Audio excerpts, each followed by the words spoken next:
Hello,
everybody. Welcome to Popcast on the Rocks, episode 196. We're a podcast that talks about pop culture, things that interest us.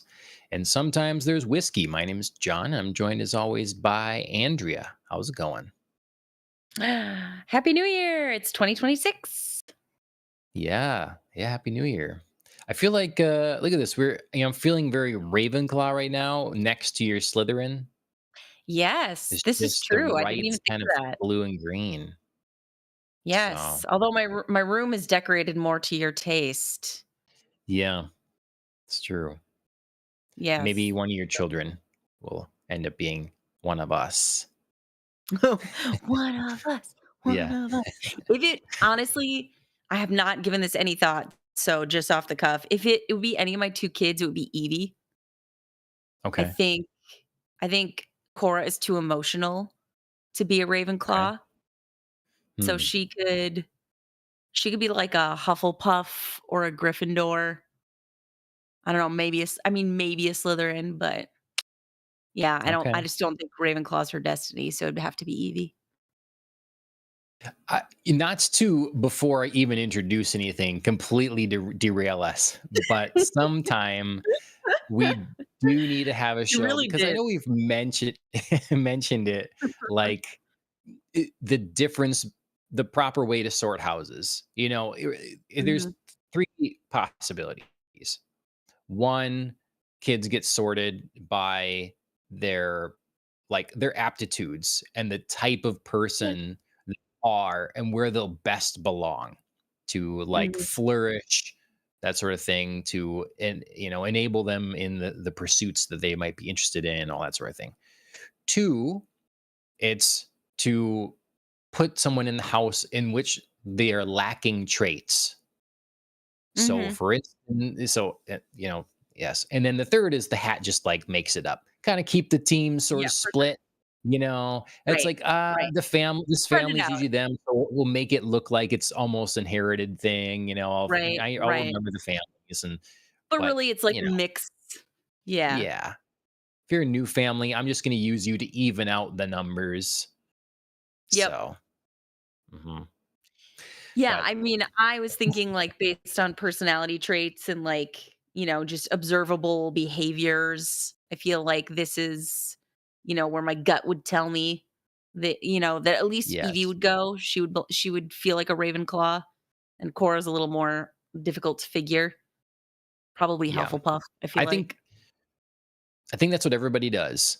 But then when you think about it more, J.K. Yeah. Rowling contradicts that sort of logic. Mhm. She goes both ways in the books. So, Yeah. anyways, Yeah, I we'll just I yeah. feel like Cora would just even if, like, the Sorting Hat was like, "Oh, I need to put you in here for, to, like, beef up some other traits, or, like, this wouldn't be your natural environment." I don't think Ravenclaw would be the house. I think it would be a different house. Okay. All right. So, Well, when they're 11, you give them the test and yep, yep, figure come it what out. may. Yeah. Yep. Next show, we'll flip-flop, and then you can talk about your kids and your intuition there. Okay. Yeah. Right. All right. Well, what we are going to talk about tonight, other than Harry Potter, Yes. is which we might not discuss. We'll see what challenge how we can bring Harry Potter up on everything as we talk about more things. Ooh, Where can we add challenge it in? accepted. Yeah. We're going to talk about what we've been watching. Since we've had the last podcast on the rocks, it's been Christmas and New Year's, so lots Mhm, transpired there. The main topic for tonight is A View to a Kill. So mhm, last year, 2025, was the 40th anniversary of the movie A View to a Kill, which was Roger Moore's last Bond outing. And mhm, there's also the story, or the title is based on a short story written by Ian Fleming in the mhm. book For Your Eyes Only. So, Yes. in Confusing. on though we're a little late, Hope you followed it. yeah, though we're a little late in next year here, we're gonna for the 40th anniversary discuss A View to a Kill, the movie and the short story, see how they compare, contrast, that sort of thing, Mhm. and have a good old Bond time. But Happy New Year. what's more Bondian than cocktails, libations, drinks? What should Yes. we be drinking, Andrea? Yes, yes. As we are looking ahead to the new year, we are also looking forward to several celebrations this month. One of them is a full month celebration, so it's both past, present, and future. January is also known as Gin-uary, to get in on those Mm, excellent James Bond puns.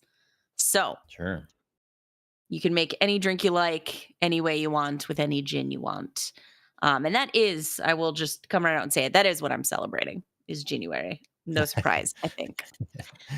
Okay. But if Yeah. you're looking for something a little bit different to warm you up this January, you can also celebrate January 11th. In a week from now is Hot Toddy Day. And then quite a few the following week on the 17th. We have 3 in 1. Oh wow. We have Bootlegger Day, which is basically just like any prohibition alcohol, which is a lot, but also, most famously bathtub gin. It is Baltic Porter Day and also Hot Buttered Rum Day. So, Okay. an assortment, if Very you will. nice. I've had hot butter rum, made it. I don't know that I've had a Baltic porter.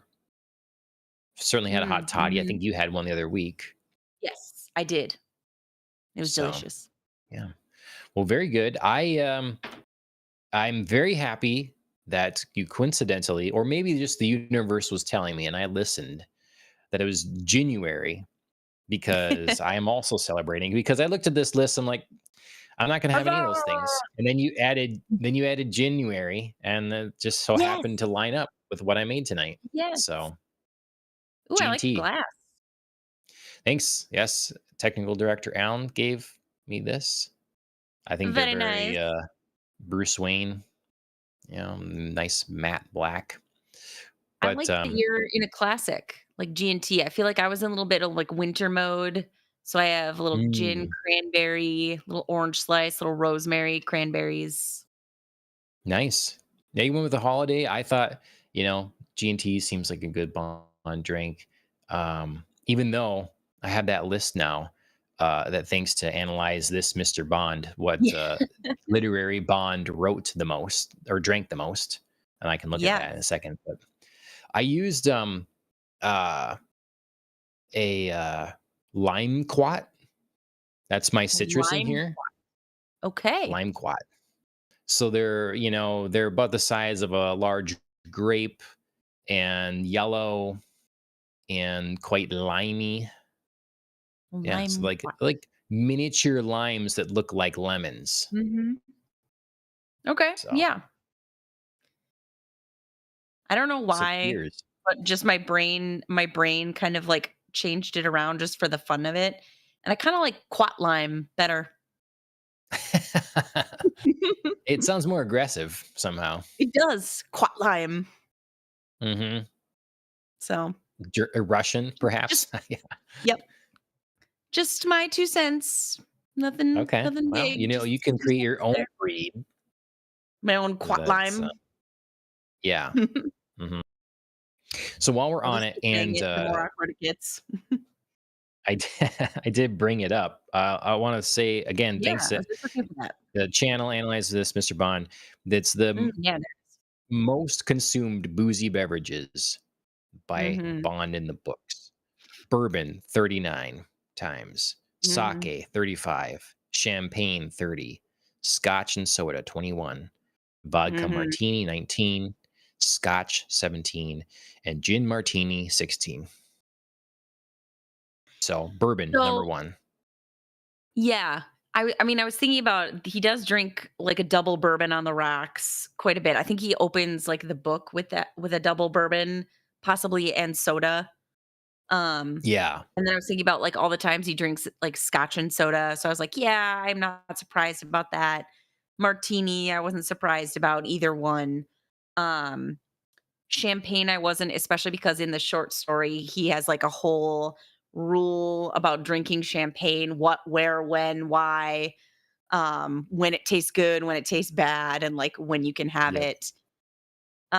Sake, I was a li I you know, the more I thought about it, I was like, I don't I don't really recall this a bunch Not in the once book. so far.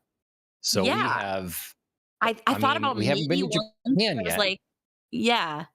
I thought about, like, maybe once there was, like, a stretch and I was like, "Oh, he was kinda, like, drinking a bunch of different stuff at dinner one time."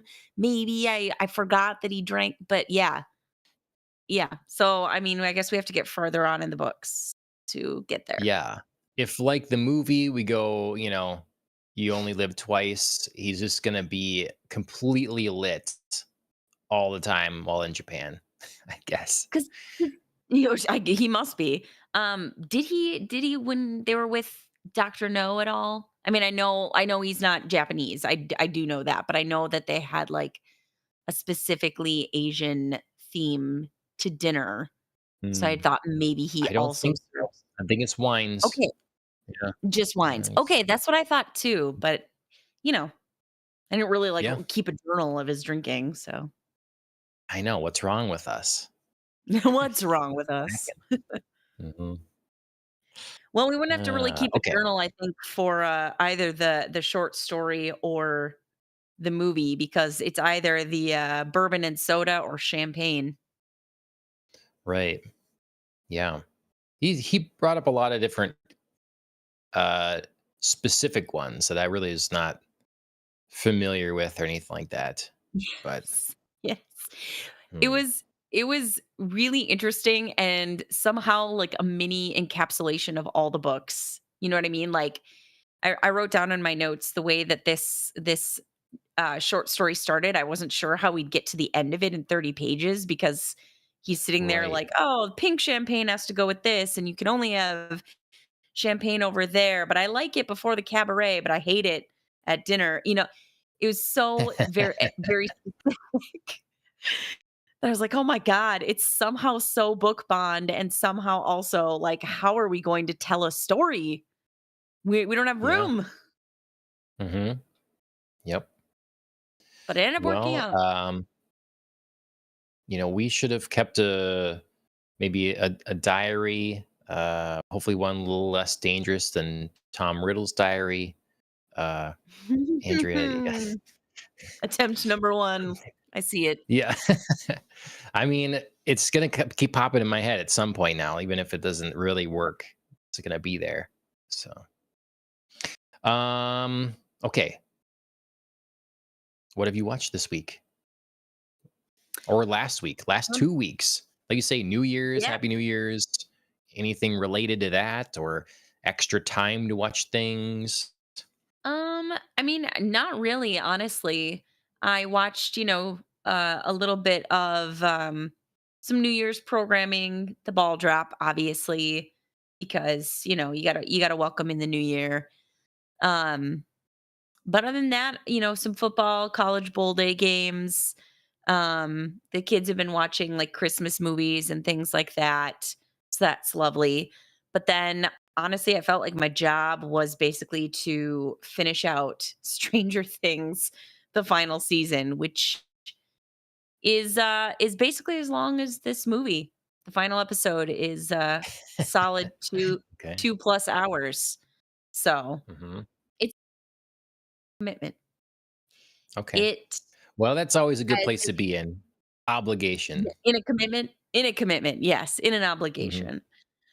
Um, yeah, I don't wanna do spoilery things, but I will say I think that my feeling in the middle of the season that there was just gonna be too much to wrap up held true, so they didn't try, they just sort of stuck with one problem to wrap up, and I think it was the way to do it because it would have felt so frenetic trying to tie up every single loose end that it would have made it unwatchable. It would have been unpleasant to try to, like, scramble to get to every character and every story and everything. But they tied up enough things that it felt to me like a mostly satisfying conclusion. And they Okay. definitely are good at goodbyes. Lots of, like, not even pulling on the heartstrings, but, like, hauling on the heartstrings. Just emotional overflow.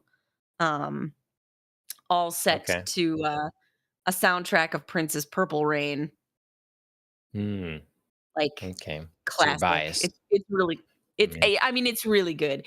There's a part of the season finale when they're trying to devise a plan, to defeat the bad guy, and they're trying to figure out what soundtrack they're gonna set something to because they have to, like, use a record to time, of course, time something out, and they have a bunch of different arguments, and then they end up settling on, Purple Rain, and it's Okay. prime. It's very good. Nice. All right. So, Okay. yeah, so Interesting. I wrapped that up, and then started on Ashley's recommendation, Badly in Love on Netflix, something wildly different. Hmm. Um, and it's an interesting show. It's a dating show. It's a reality dating show, but it's a lot different than like an American, Love is Blind situation, which I've also watched. Um, yeah, very interesting because they take like a specific type of people to find Yes. love together. Yankee. And I had to look that up. I knew after I looked it up, I was like, "Oh, I've seen this before," and I could, like, tell you what this is, but I couldn't have told you the term for it, you know what I mean? Like, I didn't know Sure. Yankee was a term. Yeah. Um We're familiar with it without knowing we were, for sure. Like it's an Exactly. in Yes. anime. It's a the Yes. characterized. Yes. Yes, Absolutely. like, the second, like, I looked it up to describe it, I was like, "Oh, like, that character or that character," like, "Oh, okay," like, I'm Yeah. familiar with the concept of it, even though I couldn't have told you it was, like, a thing, like, a named, Yeah.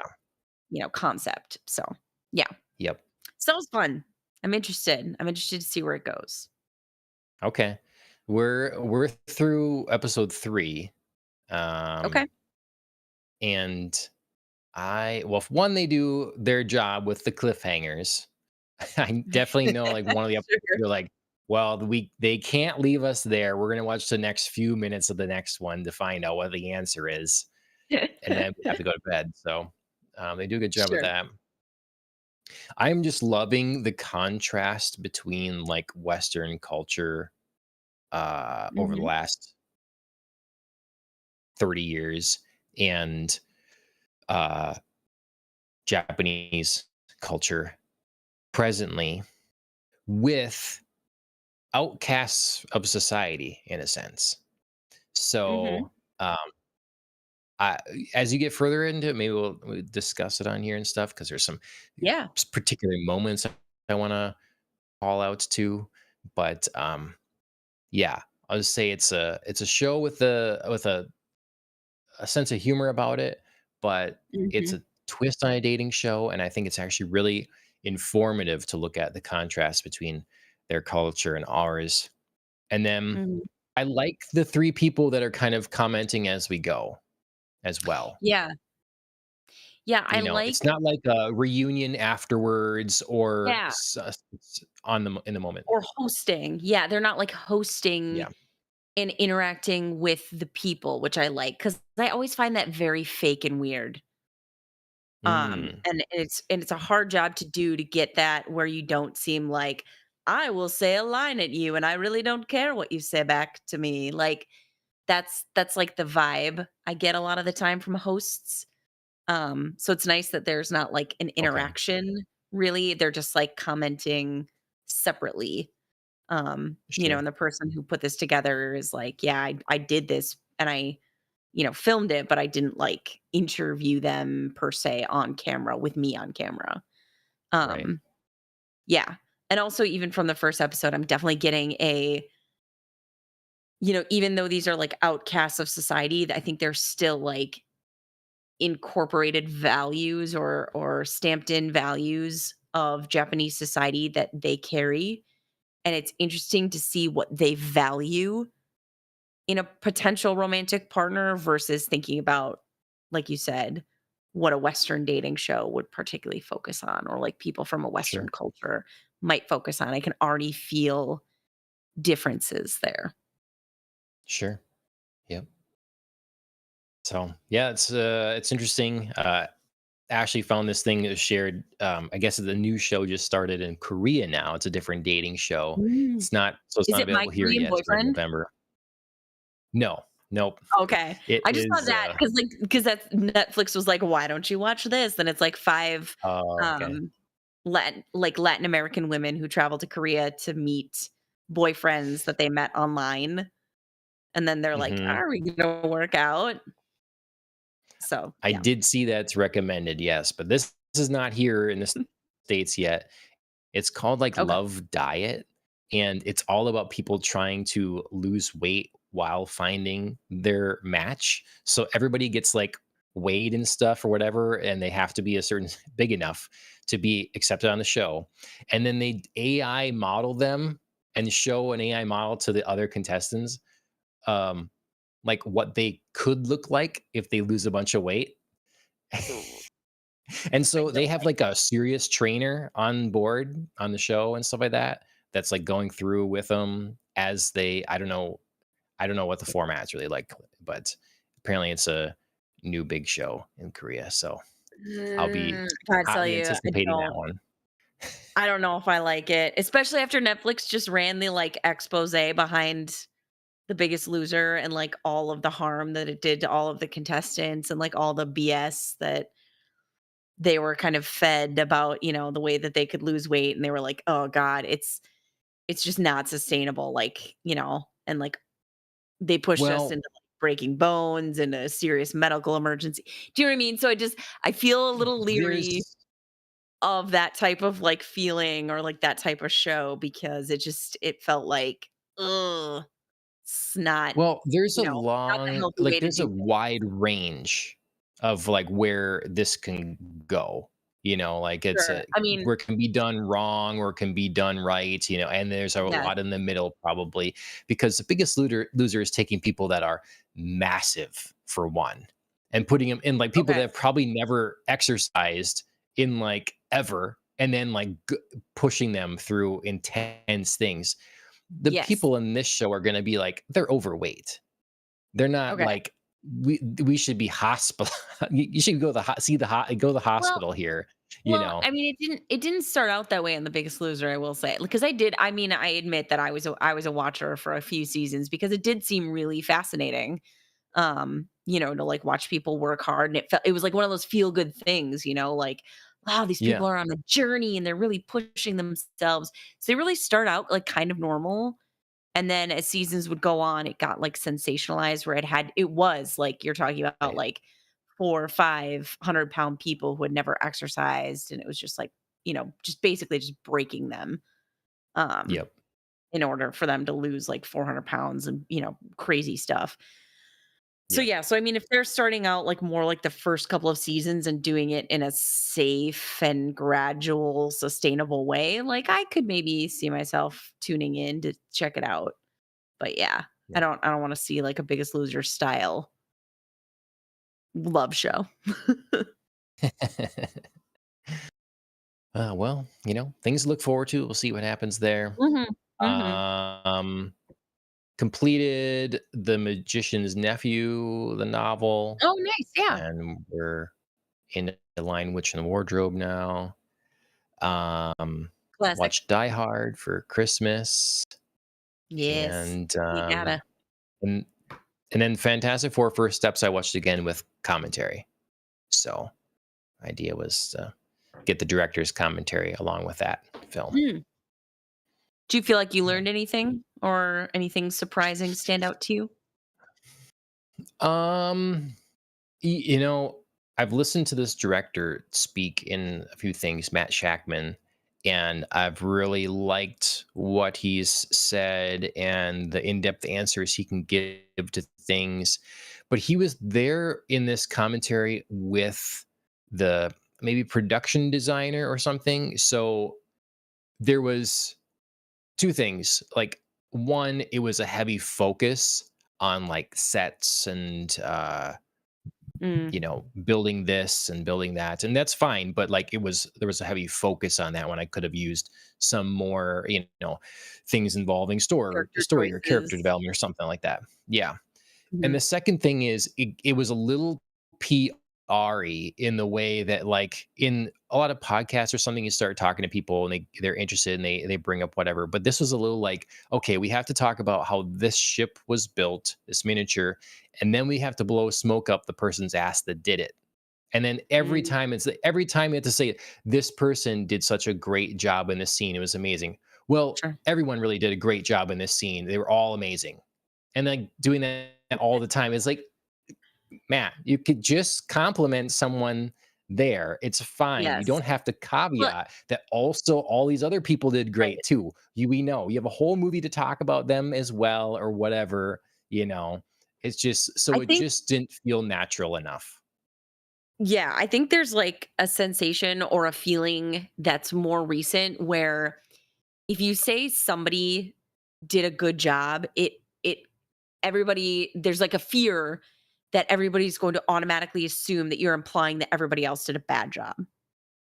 And Right. that's just not It's true. Like you can it's say not true. someone did an excellent work because they're just on fire that day. Like they're just on it. Like Yep. everybody else can be solid and doing really great and just somebody is just in some next level or zone or whatever that you're just awed by. And it doesn't mean like, you know, It's it's it doesn't another mean everybody group else is lie. shit. It's Yeah. another group lie because if you call out someone for doing excellent, and then you say, well, you all are doing excellent. We all Right. know that person you first called out is actually receiving the compliment. And Right. everyone Right. else is just getting smoothed over. So we don't, Yes. it's just, Exactly. no. And But it's less meaningful. You know what I right. mean? Like, Yes. it's just kinda it oddly takes away, No, it absolutely from takes your away, first even compliment. though So then we don't even know give the it. real compliment. Yeah. Right. Yeah. Like, and it yeah, just it almost feels like you don't even give it because you say it, but then you, like, backtrack it to include everybody. So then it's like, why did you even say that? But we all know that you really think this now and whatever. Uh, I don't know. It feels worse actually to be like, "Well, but everybody it else is does. doing it so great too." Yeah. Just Yeah.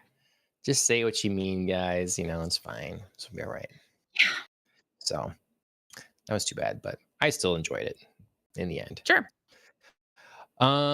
Something I also enjoyed in the end, Mhm. and maybe throughout, we'll see. A View to a Kill. Um, I've been trying to read, you know, Goldfinger. We've talked about on Yep. here, the Yep. novel, and I'm not all the way through. Fortunately, as things would have it, this short story is like next. Yep. um, so it's like, And it really well, doesn't that's matter. let's get the movie in. No, right, exactly. I figured it wouldn't. So I was like, okay, I'm just betting on the case that it wouldn't matter. So And it doesn't. again, for the 40th anniversary of the film, I rewatched the film. I'd actually rewatched this pretty recently, so Mm, good for it you. wasn't like all that surprising to me. So I rewatched it again now, and then yeah, read the book, the short story, which is quick. Did you have you consumed either of these things prior to this? I believe no, right? Yeah, definitely not the short story. I had seen A View to a Kill a very long time ago. Okay, all right. This is So one of the some of it few kind of came more back, and you're like, yes. This is one of the few more movies that I had seen. okay. Well, I mean, I know you But already have a it was yeah, I was just gonna say this felt still very new. We had very different watching experiences because this was while things came back to me, it was still a long time ago. And this movie is pretty lengthy. So there yep. was a lot that I like half remembered or felt newer.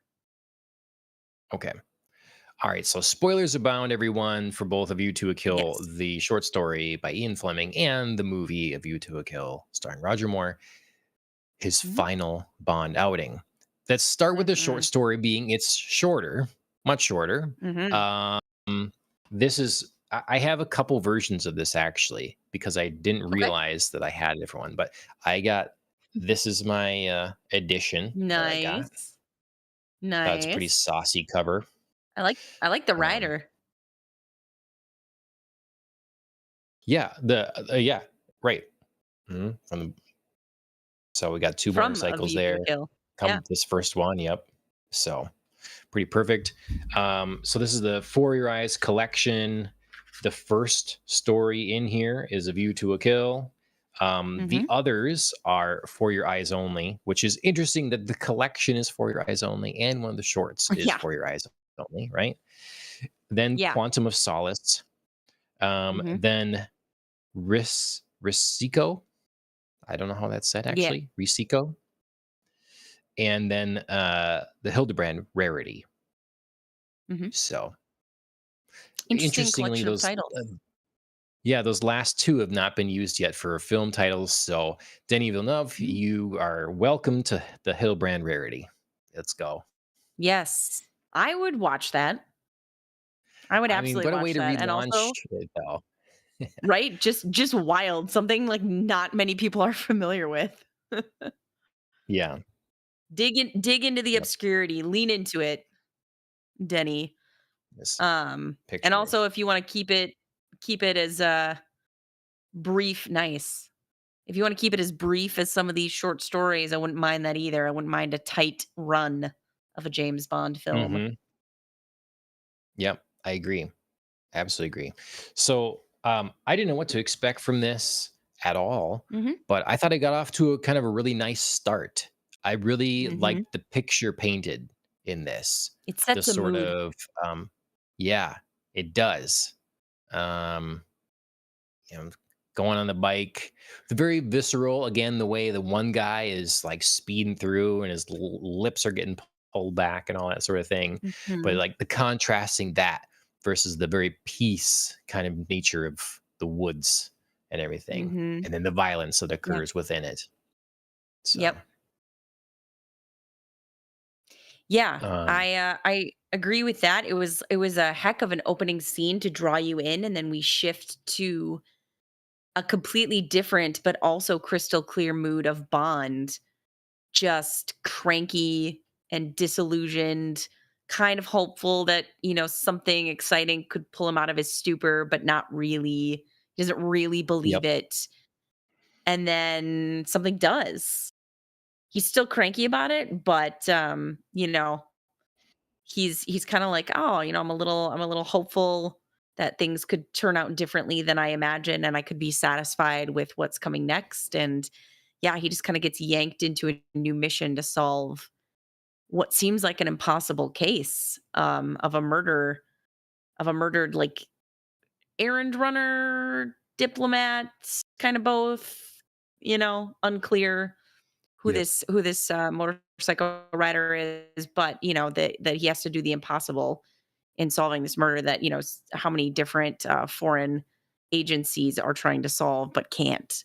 And it ends up being something really simple, just like yeah, looking for what's invisible, so familiar that it's invisible. And I really liked that theme that was carried out throughout the book. Like James Bond can become part of the background. He can become the familiar that no one even notices that he's there.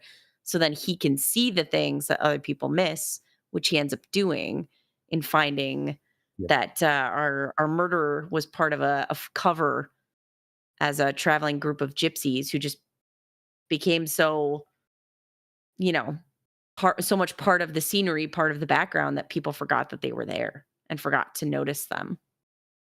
yep. So that was clever. Yeah, I liked it. I was, you know, sometimes the Bond books, if there's anything that weighs them down, um, it's little details, and this short story, as you mentioned, already had quite a bit of that, but given how short it was, it just could not be too much, or it wouldn't Mhm. work. And so I actually enjoyed his. I was trying to look if there was a little section that I could kind of read out that really sort of sold it, but I really enjoyed his rant about France. It was so unexpected to me, but he's really like, I'm just not having this Paris, and he's just like, you can Paris see the sucks. guilt on the Germans' faces that are here and like complaining Yep. of the food and like just Yep. and the service and like the women are going to steal your wallet and like just the They whole look nine yards. fake. But you guys gonna Yeah. mix it in with a little bit of like fantasy. Like maybe I could, Mhm. could catch this woman here that's, not what I'm expecting. These would be the perfect. So it's just was kind of a cool look into his I'm by myself and his psychology at the moment. Um, Even if we got a little Mhm. too like the specifics of this drink or that, because I don't want that. I never want that stuff to go away because that's a lot of what makes Bond different than other things. But Especially Book yeah, Bond. yes, especially Book Bond. Yeah. I mean, I felt like Fleming really hit us hard with the, granular detail early and then just like zipped from there. He was like, "Okay, I've done my thing, gotten into the nitty-gritty and really set the stage to describe things, and now I'm just going to like plunge forward into the story." And I felt like it all worked. That I'd gotten my fill of the detail and gotten that, really set scene so that I could just move forward and kind of accept in even some of the glossy things, even some of the things that like, if you sat down and really puzzled things out, it would be like, huh, would that work? Or like, would that not work? But all fell together within the 30 pages and felt like, yep, I can accept this. I can accept, Hmm. the the movement of this case and the way it was solved. Yeah. What I enjoyed in the like you say, about 30, 32 pages was that we covered a lot of ground. Like, it wasn't complicated, but a span of time occurred, and we Yeah. went. I just felt like quite a lot happened, and this is a difficult thing to do. I think in a lot of mediums is to make it feel like a lot occurs. So when you get to the end, you were on a journey. It was meaningful, but it didn't take Mhm. forever. And in actuality, it didn't drag and it didn't feel rushed Mhm. either. So, like, that's just a tough Right. thing to do. I see it all the time Mhm. with people that are like, aren't experienced writers and they're doing comic books and it's like they just don't know how to pace it at all. It's just I read this 30 pages and we're barely anywhere from where we started. Or we went Yep. so far so fast that I felt nothing. There was no details, so Yep. I was not invested. So I think this Right, I'm hit not the right connected. right. This hit the right balance Yeah, for a short story. I agree. I really liked it. Um, yeah, it's just I feel like it's too bad A View to a Kill isn't more like the short story. I mean, So, yes, the not movie. not that the movie isn't its own sort of enjoyment, but, I would watch the heck out of this short story as a film. Yeah. So could this be made into a film? Do you think? Like, embellishment, like it's a little there's more connection for the gypsies, they're part of Spectre or Smersh in this case or something. There's Totally, it's not just a little hideout, it's an underground lair. There's been maybe a totally. couple more of these murders in various spots that are similar or something, like spread Yep. out a little bit. I don't know, something like that. Yeah, Yeah. could be good. And honestly, everything that goes on in a page takes longer to visually absorb. So like the way that you can like Right. read that time has passed like in a book and like things happening just takes longer on screen. So you really could have more of this in a film that just takes longer and you don't have to add too many things, but yes, you would have to add something for Right. sure. But I think you could keep like a tight hour 20 hour 30 runtime for sure out of Yeah. this short story. That's a screenplay, Andrea. Let's go. I know you got all the free Let's time in do the it. world. This just I do. Okay, yeah. I mean, 2026, it could be new good. year, new goals. Yep. Um, yeah. Last thing I'll say, I think that the Marianne Russell character was fun. It was kind of She fun how they was. met. It was a little bit of fun dynamic. She was never like often it has to be this sort of standoffish thing first, and then she gets Mhm. wooed. It wasn't really Nope. that. It was always like kind of friendly and She's just cordial. And open. yeah, we're gonna go out to grab a drink later and stuff. And then, you know, yeah, it was just good. Felt natural and nice and not overly Yeah. complicated. And Yeah, she was fun, she was funny, she had, like, her own way of doing things, like, I loved the little quirk about, I bought this beat up old car, and I just zoom it through traffic because yeah, everybody else with their nice cars is like, "Ah, no, don't crash into me." So she's like, "I found a way to beat Paris traffic." Great humanizing detail, and then, like you said, she's cordial and friendly and wants to, work on the case. She's not, flighty, she's focused. right. But then, yeah, she's like, "Yeah, we could go out for a drink, we could have fun," and then at the end when he's, figured out the secret lair and gotten his way in, but he's in a little bit of trouble, um, with the other, guys in the fight, she bursts in and she's like, "Yeah, I'm basically the cavalry." And I like her line of like, "Sorry, I hope you'll forgive me, I just couldn't wait, I really wanted to have that dinner." It didn't feel like a female, like, I don't know. The way that, like, No, it wasn't a some girl Bond boss girl moment. It was like, but it wasn't like a ditzy moment either. It wasn't like a, "I just no, couldn't wait to have our dinner." You know what I mean? It was a nice right. blend. It was just like a person. She's, Yes. you know, That's me. It felt being a natural. little quippy. Yeah, it was a Yep. little quippy, a little funny, but also like, "I do wanna have dinner. I like you." We Mhm. don't have to shy away from, like, romantic or sexual interest as a motivating factor for her, but it doesn't mean she has to be dumb or ditzy about it just because she likes him. Right. So, yeah, No, she was it was a totally nice blend. confident the whole time. Yep. Mhm. So, Yeah, yeah. to say nothing of the, female How dare representation you? in How dare you, this Andrea? I movie. knew you were gonna go there right now, I'm and sorry, it's a lot, man. There is a spectrum okay, well, of, female representation in this movie, and there's not a whole lot that's, like, in the middle. sure. I so I think that going into the movie, A View to a Kill, really takes the name from the short story and not a lot else other than France. They're in Yeah. France.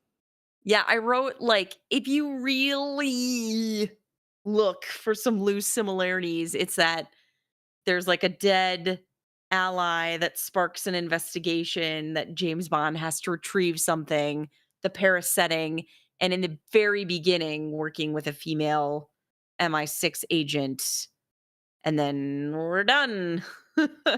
That's it. Okay. Yeah. Yeah. Yeah. Hmm. Well, so it was like watching it for new for the first time for you. So we gather that Yes. you're not a big fan of our main Bond girl, but how about the movie in general? I know you're not. I We know you're not a giant Roger Moore fan to begin Yeah, with, but yeah. I this film is difficult to kind of summarize because I really like parts of it and then I really don't like others. You know what I mean? Like there are some pieces that I really enjoy and then there were some parts that were difficult for me. Um okay. like like the opening I found to be a lot. Like the whole ski thing was just rough. Um and What?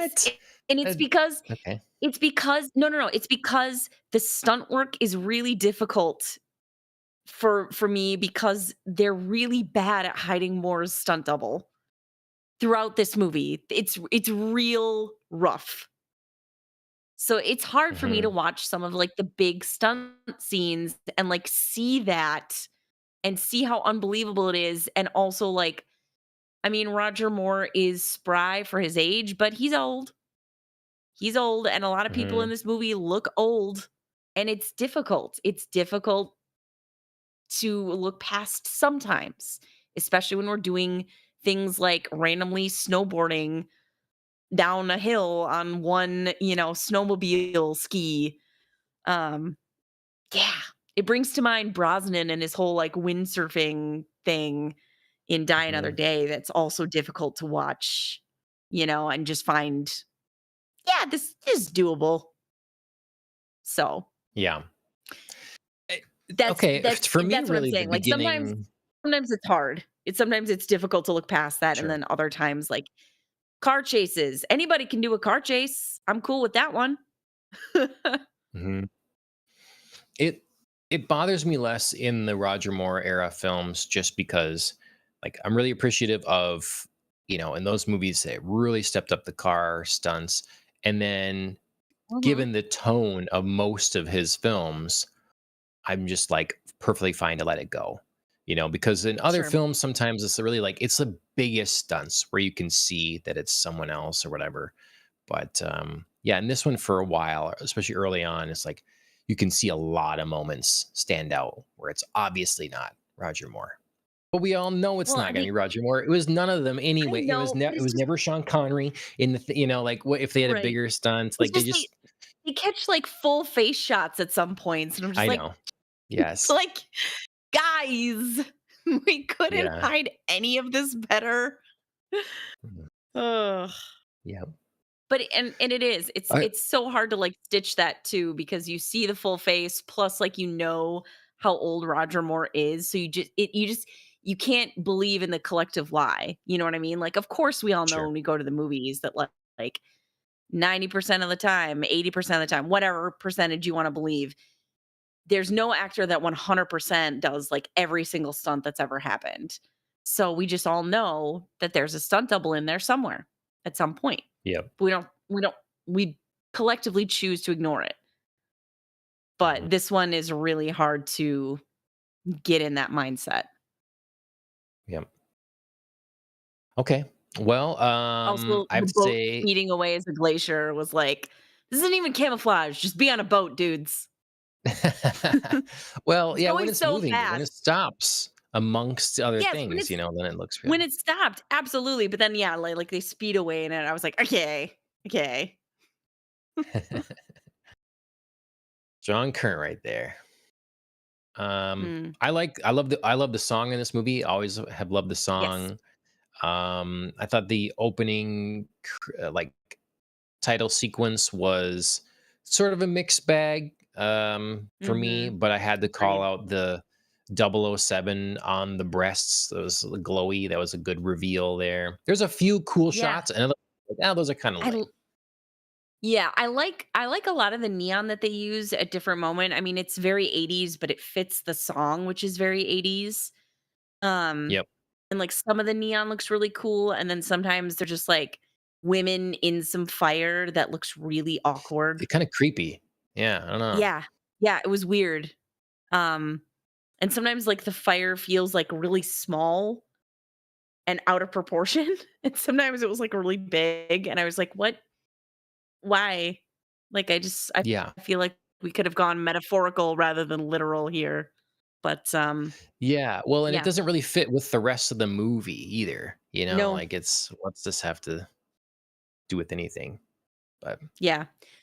I yeah, mean, Bond songs generally don't, but it's just yeah, it feels a little awkward here. It there can be feels there's things that are something. noticeable. Yeah. Hmm. So, good song, Um, rough intro sequence. on the other hand, I liked a lot of Roger Moore's fashion choices here, or this Bond iteration looks. I thought a lot of things were on point. Good Yeah. ties, a nice like red and white pinstripe shirt that could be loud and garish, but was not, and Yep.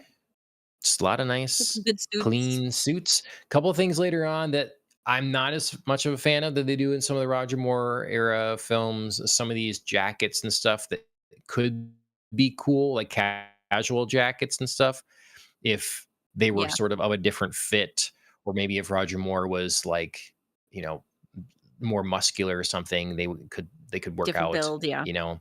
Like some of I could imagine maybe a little different tailoring and being on Harrison Ford as Indiana Jones, and that might work, you know. But so some of the casual Yeah. stuff was less so working for me, but the suits were all great. Yeah, there was a moment with, like, a gray jacket that was, like an actual jacket, not just a suit jacket, where Yeah. I feel like this is a perfect illustration. It felt long. It, like, belted and then it flared out. I was like, "Oh, it should just maybe been a shorter jacket, maybe a different material," because the gray looked nice, the color worked, but the fit of the jacket, I really just I don't know why it stood out to me. I was like, "Oh, that's just the wrong cut here." Um, Yeah. it feels blousy and odd, whereas I think it was meant to be, like, sporty and cool. Um, but Yeah. again, right color choice, just, yeah, not quite working. I think it's 80s, again, they were going with 80s things and some of that was just but it Yep. just didn't feel right for Bond, At least like I give it credit, like Moore has his times where he's blending in, you know, Yeah, anyways, that it's like just like normal guy here, for he's sure. fits in with whatever crowd, he's not gonna stand out. So as a spy would. Yeah. Well, and I felt like they really cleverly nodded to that when he's posing as James Stock of the London Financial Times and he's in like a beige suit. I'll give him credit, like it looks good and it's bland. So you could just Sure. be anybody anywhere and not very memorable. So it kind of works on both levels.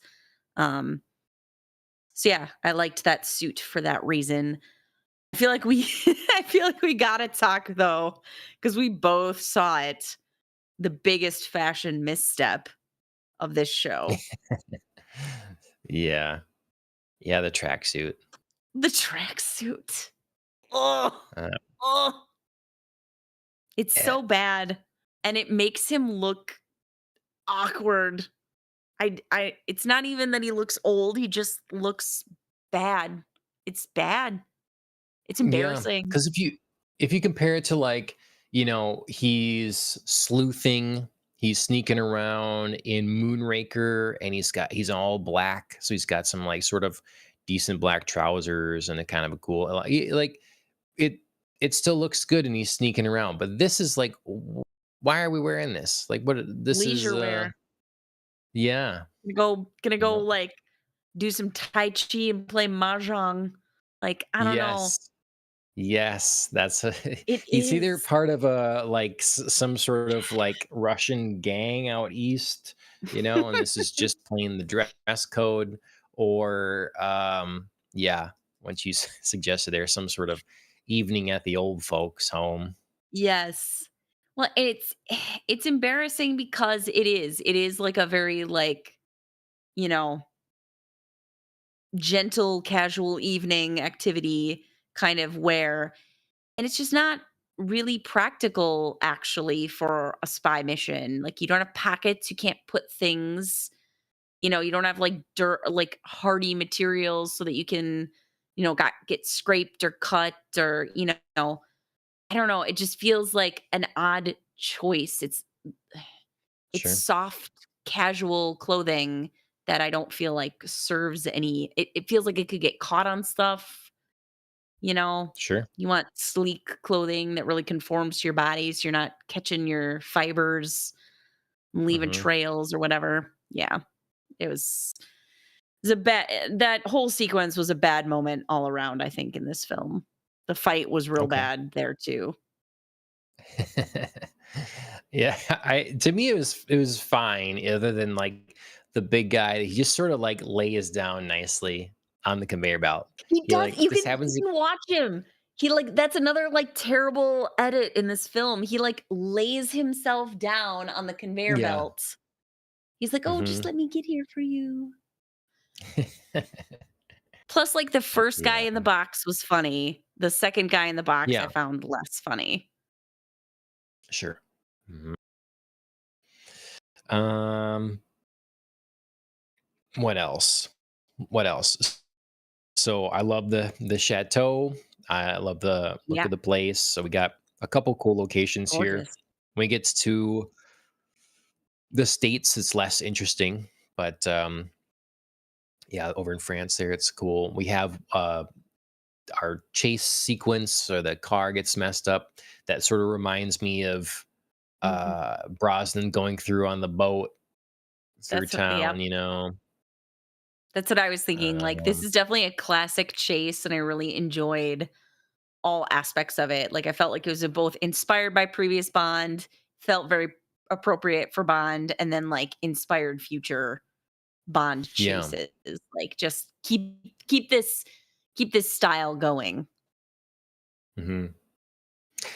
But, I have to say, before I rewatched this a while back, I, had it in my head that I really didn't like this movie, and, um, Hmm, my score for it really went up. Like, Roger Moore, he looks sure. younger in here than he does in, like, Octopussy, for whatever Goof. reason.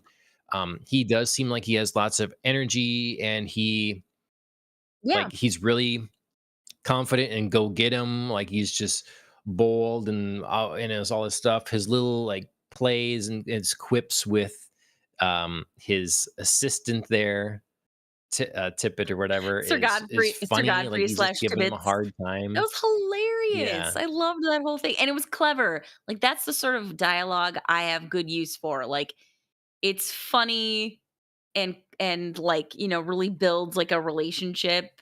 But then, yeah, it's, like, clever because they're also clearly using it to detect listening devices in the room. And when they figured out, they're Yep. like, "Got it, cool, got a plan. We're just gonna keep this up. It's gonna be part of our, like, characters now, to do this sort of, like, back and forth, and I'm the overbearing master, and you're the, bumbling servant," you know? So I enjoyed Yep. that. It was funny. And then it allowed them to have, like, go outside and have a real conversation, which was kinda cool. Yeah. So let's see.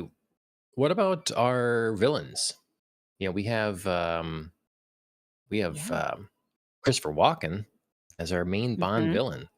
That's Mhm. that's a treat, I think. Yes. Yes. He is great in this. He has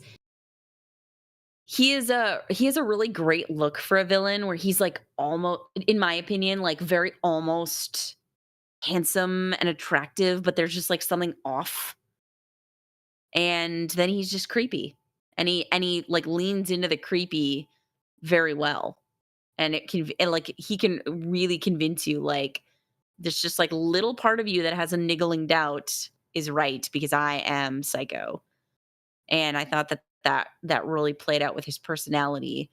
um Yeah, I enjoyed him as a villain. I think that there were, like, some very classic villain traits to him, where, every villain I feel like has, like, a temper that gets in the way sometimes, like, they hate to lose, um, you know, and that can trip them up sometimes, or like, there's classic villain training scenes with, like, a woman that they're in their employ. So, like, when he and Mayday are doing their wrestling and whatever, I was like, this is like some classic villain stuff, like training to get better in this, like, specific, martial art, or, sword fighting or guns or whatever. There's always a thing. Um, but somehow Walken makes it feel not too tropey. He still retains a uniqueness to the character and gives him some personality that is just embodied within Zorin and not just I'm like any Bond villain. Yeah, no, I agree. It's my It's take anyway. he could be yeah, a lot of Bond villains can be way too over the top. And Mhm. I think he strikes good balance. I think my biggest issue really isn't the fault of this film. It's that Mm, I've I also watched Batman Returns this year, and mm, he's Max Schreck. He is one of mhm, the three villains in that movie, mhm. and he's a corrupt businessman in there too. Mhm. And Yep. I just he that's to me my favorite Christopher Walken role. Sure. It's a character that, as far as I'm aware, is not in the comic books. If he is, it's very small, and he really brings him to life. Like, you get Yeah. the walk in, like, aggression and meanness and everything in that, and um, it's just, to me, a superior role Mhm. and superior performance to this. But if I hadn't seen that, Yeah. I Yeah. enjoy this quite a lot. Yeah, and I feel like the the sort of downfall again isn't, well, I guess it isn't Christopher Walken's fault. It's a little bit of the plot where they spend a lot of time developing this whole, like, horses and racing thing, like, his focus, but then suddenly they're like, "Oh yeah, and, like, he wants to blow up Silicon Valley because of his microchips." Like, it's a little underdeveloped how we get here. And then he has his big, like, plan that he reveals in the blimp to everybody, and it's a little sudden. Do you know what I mean? Like, that for Sure. me was a little difficult because we had a really, I feel like, awkward jump cut of getting to the blimp where we'd really been going the horse's angle, microchipping, like, we had to figure all of that out. Suddenly, like, 2 minutes, he's ex-KGB, he's an experiment, like, the Russians own him and they financed him, jump cut to the blimp, and now we're gonna be the dominant microchip people because we're gonna eliminate Silicon Valley and take over the American. You know what I mean? Like it his villain arc, I felt like let him as the character down. His villain plot, Mm, his point, because it just didn't feel that fleshed out and well thought out. Um, and he feels like a smart villain. Like he dispatches of people in very efficient ways. He's scary without like concocting elaborate schemes. He right. just like dumps Yes. people out of blimps, or is gonna knock him out and drown him in the lake. He's gonna set him on fire and shoot people. Like, it's just very normal stuff. Whereas like Goldfinger, in particular, I'm thinking of like the slow laser for Bond dying. It's like, come on, you Yeah. know, Right. this is just, Yep. so silly. But Zoran feels like, yeah, let's just get to the killing stuff, and I'll do enough to make it look kinda, like, believable and accidental so I don't really get implicated, but I do just wanna kill you. Yeah. So I feel like some I of his buy into it much scariness better is. that way.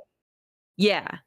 Yeah, I just feel like some of his scariness is let down a little bit by the kind of lack of elegance of his, villain plot. I guess on to me on like multiple rewatches, that doesn't bother me so much other than I do think that the KGB and the experiment stuff and all that was not necessary. We didn't need to bring that element in. Like It's so it random. didn't add anything to him being more terrifying or scarier. We're gonna judge him through his actions and stuff anyways, other than you just saying Mhm. this stuff. So um it didn't Yeah. that didn't hurt it for me, but it wasn't necessary. We didn't need that in there. It didn't really make a difference. Yeah. Like I said, So it felt to me like just smashed in, maybe like, oh, like James Bond so often has like, the Russians as an opponent. Maybe we just need to like throw a little, Russian connection in there. Could have done yeah, without it. right. Like I said, it Yep. made Because the horse the stuff was jump all to the just a blimp. cover.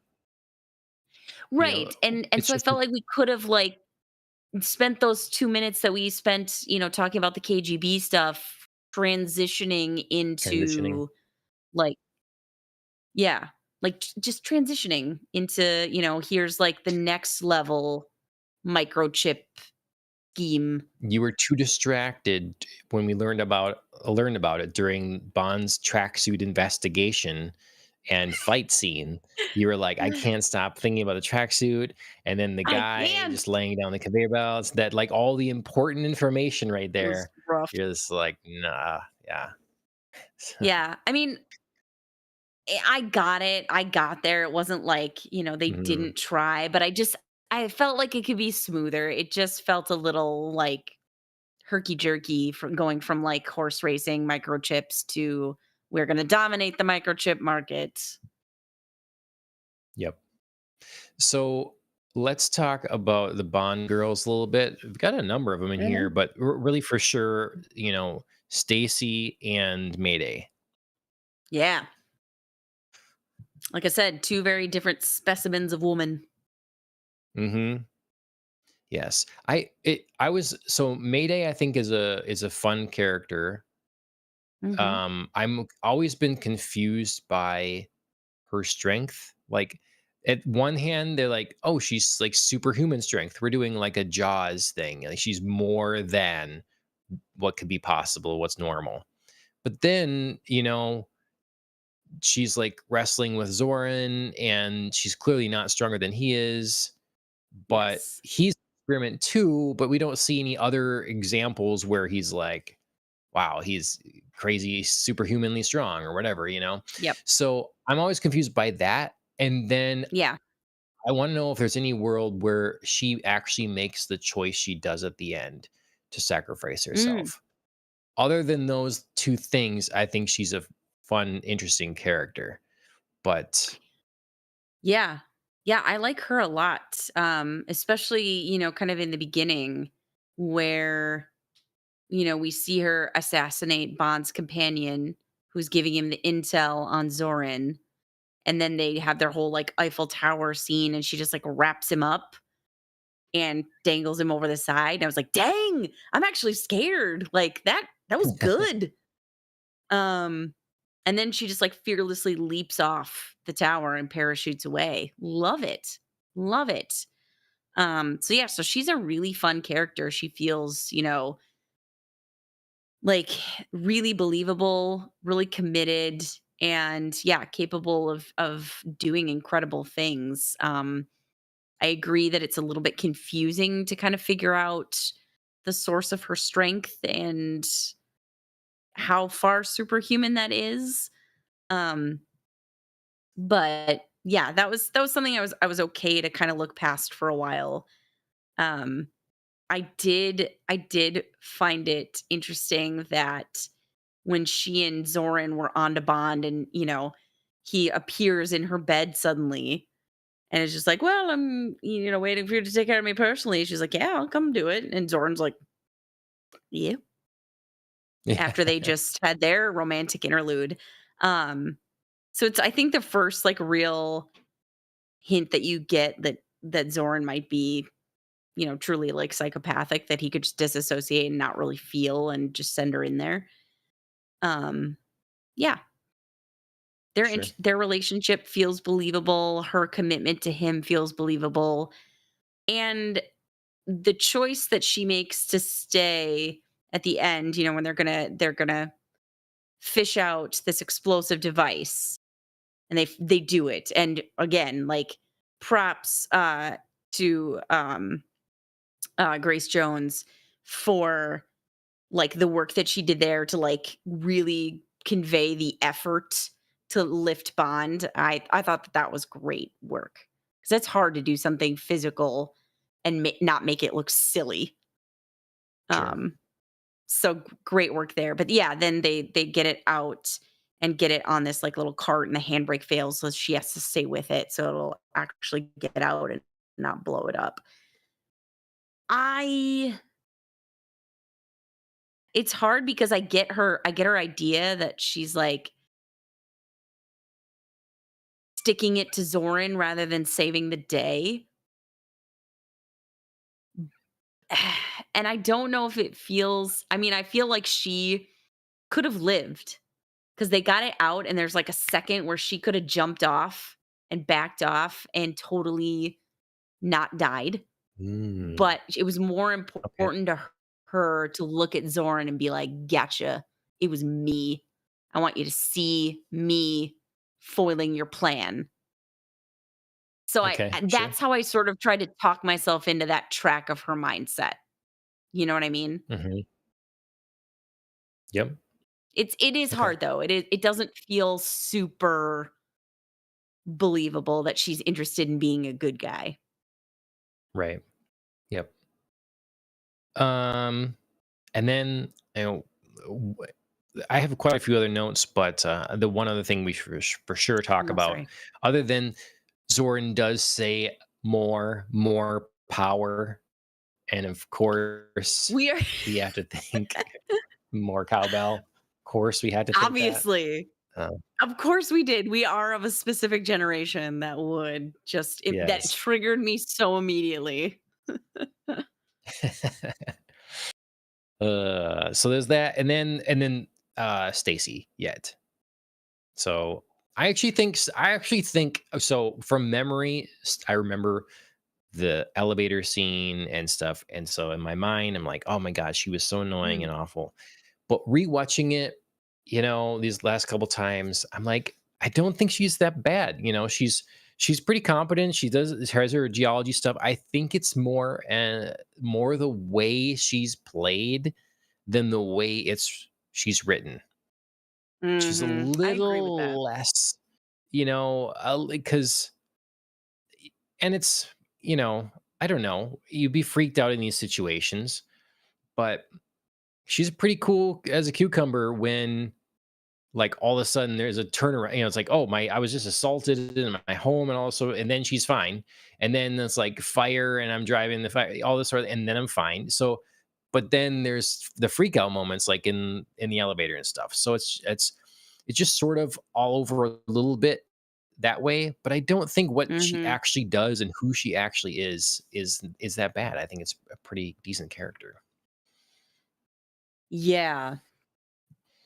I and I mean, I'm a little bit there because she didn't seem annoying at first. And she actually seemed like her backstory was very interesting. Like, I came from a wealthy oil family. Zorn took it over in like the shell company. I'm fighting him with everything.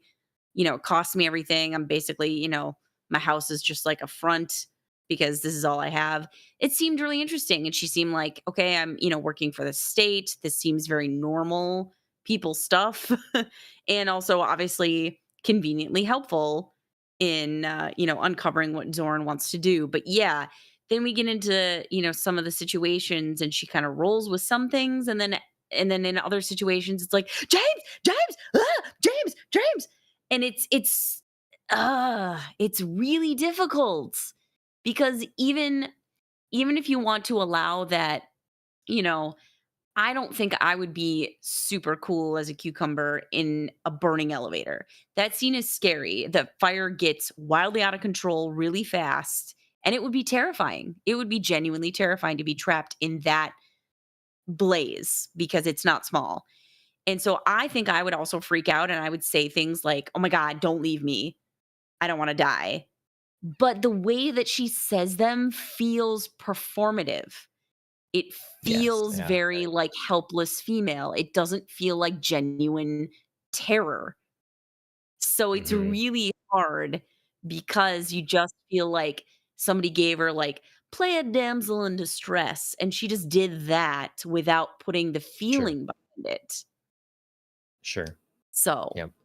yeah, so that's Yep. that's where I run into the trouble with her because she does have some interesting moments, she has some smart moments, and then she completely gets written, like, undercut to just be this, like, tropey, you know, DID, I damsel in s I distress. s Um, still don't know if oh, it's the writing though, because, like, the things she literally or the does, it's acting, like, yeah, I "Oh, don't here's know. the chart, this is, like, what's gonna happen with the fault lines," and, like, it's just the way she's playing it, the words coming from Yeah, her mouth, I don't know that I believe it as much as I yeah, should, sure, but, like. sure, yeah.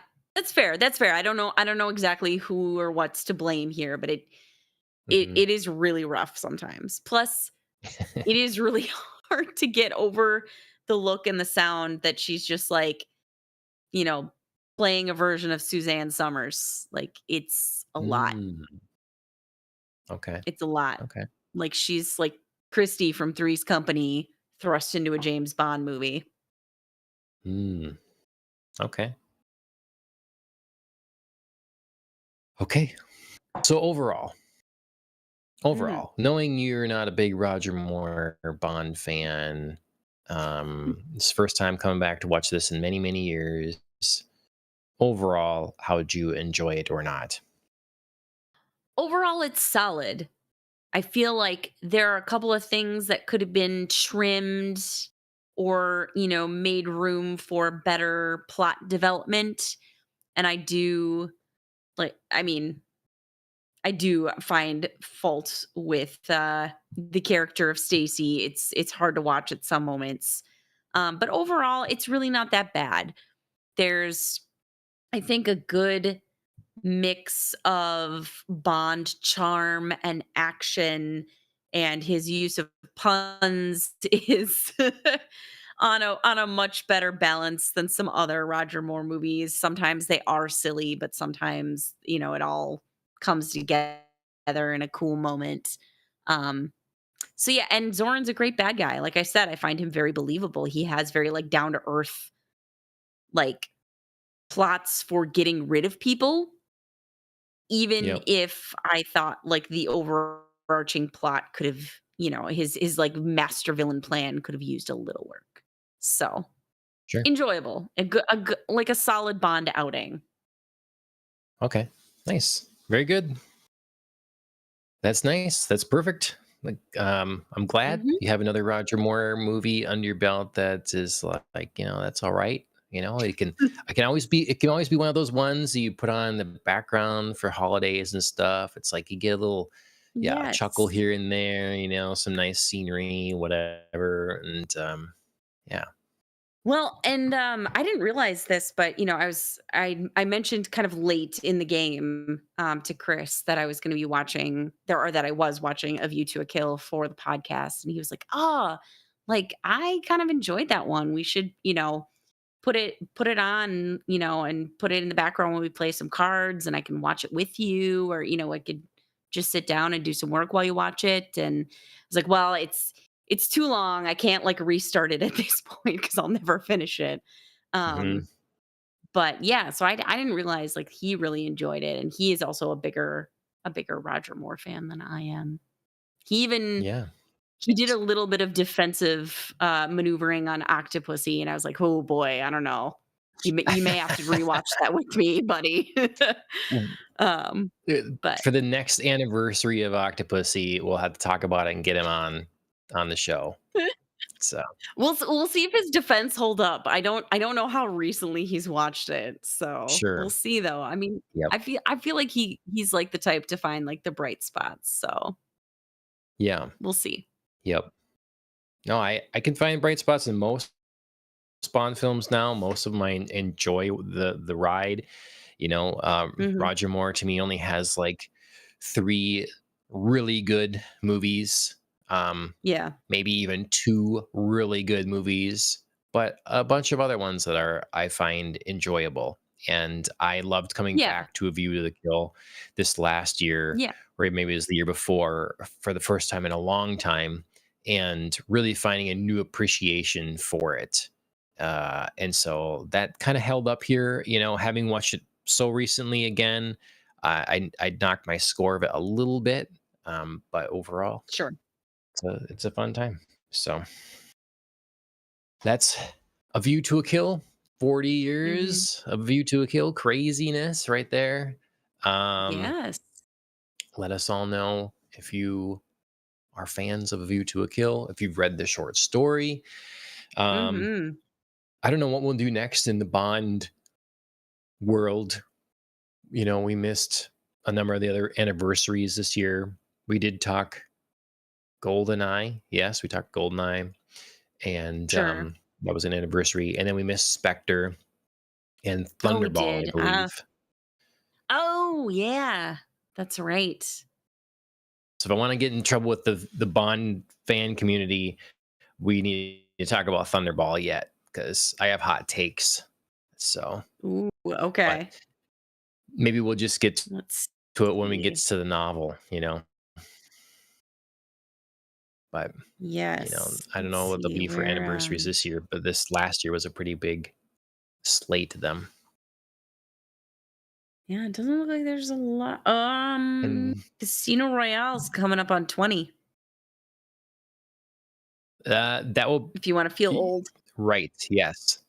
Yeah, this next summer or something. Yeah, or no, Yep. next fall. Yep. Um, yeah, I don't remember exactly, but yeah, looking 2006. like, yep, 2006. It's looking like potentially the only one. Okay. Well, this year for Bond will be the video game, and then the anniversary for Casino Royale. So, be good. I'm It'd be a good I'm opportunity interested to for see what me I to go. think. Has it been a while? Sorry, go ahead. It has. I mean, I watched like the full set of um sorry, Daniel Craig movies before his last, and I think like I caught Casino Royale again post, but yeah, it's been a little bit. Okay. Well, I was gonna rewatch that one with Ashley sometimes because it's one of the only ones that she cares about. So, Sure, um, it'll work it's a out good one. for this year sometime. Yeah, of course. Okay, everybody, thank you for joining us for our James Bond conversation. Hopefully, you had a good cocktail and a good time. Let us know in the comments what your thoughts are on A View to a Kill. Please like, share, and subscribe in all the applicable places. We're live now on YouTube, X, and Twitch. So any of those places are good. We're also on podcast directories like Spotify and Apple Podcasts. You can leave reviews there. You can leave comments. The video version of it is available on Spotify. We're on other podcast directories as well. So check us out. Killing the Flower, they wrote our theme song. They're on music streaming services. Track Mouse 34, Mike, our friend, he's been putting out racing content recently, some different videos on his car Yeah. and stuff. So it's a good thing to look at. Peter J. Gilbertson, his books are available on Amazon.com. And then our other channel, Ohio Anime, it's gained some subscribers. So check us out there. January this month is going to be a big month for anime. If you subscribe to us through Podcast on the Rocks on any of the podcast directories, you'll automatically get the anime show as well. If you don't, and you're just here on YouTube, go to Ohio Anime for our anime Mhm, content. We got Jujutsu Kaisen season 3 coming up. We have Frieren mhm, season 2 coming up. We have mhm, Hell's Paradise season 2, mhm. and that's just the big things off the top of my head. Plus, we're continuing along with Tojima Wants to Be a Common Writer, so all kinds of things Yes. going on there. But that's it. I went longer than I intended to. Apologies there, but thanks for everybody for joining us. And Andrea, thank you as always, and see everybody next time. Of course. Cheers, everybody.